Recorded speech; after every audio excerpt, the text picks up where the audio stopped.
Hi everyone, my name is Gurdeep and I'm a bioinformatician with Team Virtual Patient Engine. In this presentation, I'd like to introduce you to two of our open source platforms, Talk to Biomodels and Talk to Knowledge Graphs.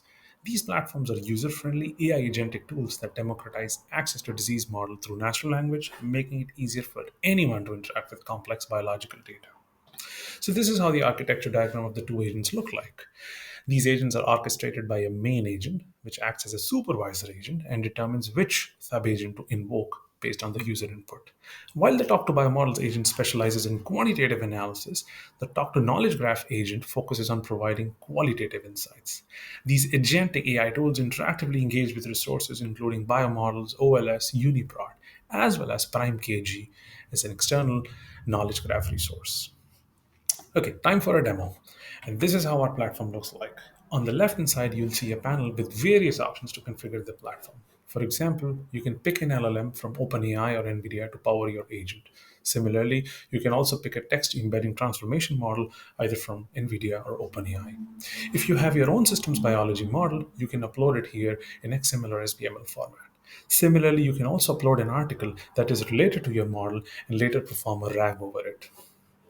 Okay, let's start by asking some questions. Okay, I'll start by asking a question that is about simulations. Okay, while the simulation is running, let me tell you that this model, the systems biology model that we are talking about, is model 537 in the biomodels database. And this comes from the publication that you see on the screen, in which the authors had developed a multi scale systems model of IL-6 mediated immune regulation in Crohn's disease. Since we know that this model is present in the biomodels database, we can simply import it to our platform by specifying just the model number. Okay, so what's happening in this prompt? I'm asking the agent to perform two different simulations. In the first simulation, I ask the agent to run the simulation and give the drug dose every 4 weeks. While in the second simulation, I ask the agent to run the same simulation again, but this time give the drug every 2 weeks. If you look at the answer below, it first gives you the summary of the simulation results. And if you scroll further down, you see two different plots corresponding to the two different simulations. Well, if you click on these little toggle buttons called show table, you can see the same simulation result in tabular format. Okay, so this was about talk to biomodels. Let's now move on to talk to knowledge graph by asking a question that is more qualitative in nature. For example, something like what you see on the screen. How is IL-6 involved in Crohn's disease? So what happens in this case is that the talk to knowledge graph agent would use this question to pull out a subgraph from PrimeKG resource and then perform graph rag to answer the question.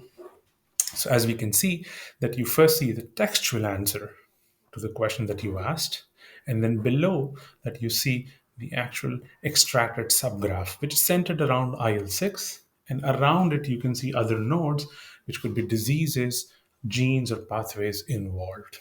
So this was about talk to knowledge graph. Let's ask one final question, a little complicated question to showcase the platform. So what I'm doing in this case is that I'm asking the agent to perform two different steps.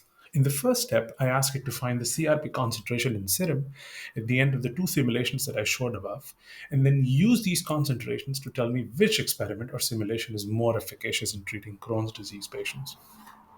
In the second step, I'm asking the agent to use the extracted subgraph to provide a rationale for why CRP was changed in response to treatment.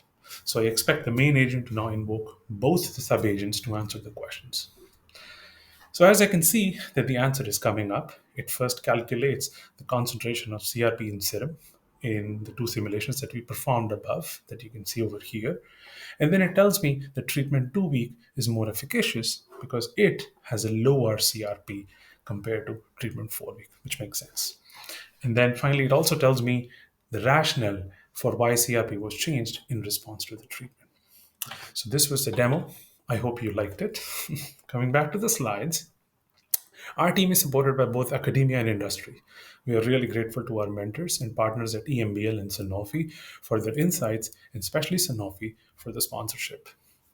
And finally, thank you all for your attention. Should you like to know more about us or our other open source platforms, please feel free to reach out. Thank you. Bye bye.